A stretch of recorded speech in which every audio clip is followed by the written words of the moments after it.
Voters in the overwhelmingly Republican state will decide if they will send Roy Moore, their party's candidate, and a man accused of sexual assault involving teenage girls, to the U.S. Senate. But how they feel about Donald Trump, identity politics, and the Me Too movement could prove decisive. Lindsay Duncombe leads off the story for us live in Montgomery, Alabama. Lindsay, thanks for joining us again. Let's start with the candidate who normally wouldn't have a chance in this election, Democrat Doug Jones.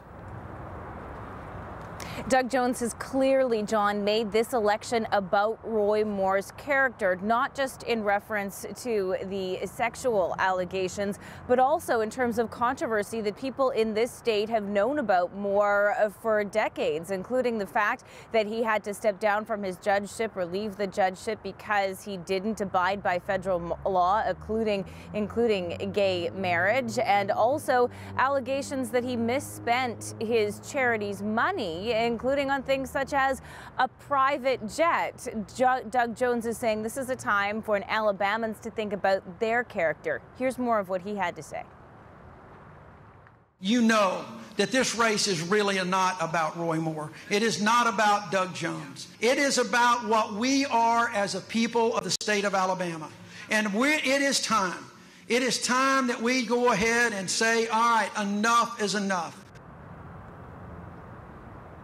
There is a huge Democratic force behind Moore, including robocalls from Barack Obama, a big movement to get African Americans out in this state. At that rally last night, there was Charles Barkley. Here's what he had to say.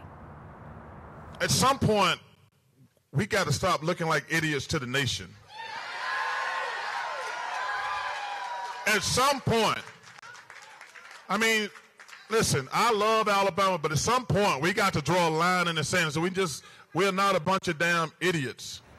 So there's Charles Barkley, a sometime Republican there, of course, supporting a Democratic candidate. It's been that kind of a campaign. But Roy Moore, of course, the center of so much attention, speaking last night, his message to Alabama voters was what? He's a man of character. He denies the allegations. There's a lot of people in this state that believe that the allegations are false. They've been made up or exaggerated by Democrats and the media. There's also a lot of people that believe electing Roy Moore is important because he is anti-abortion, because he'll vote with Donald Trump on tax reform. And a lot of people, including Steve Bannon, who was at that rally, say that they have to get rid of the establishment, drain the swamp, and Roy Moore is their guy. And Moore talked about all the outside influence on this election. Here's more of what he had to say. We're Alabama. We're Republican.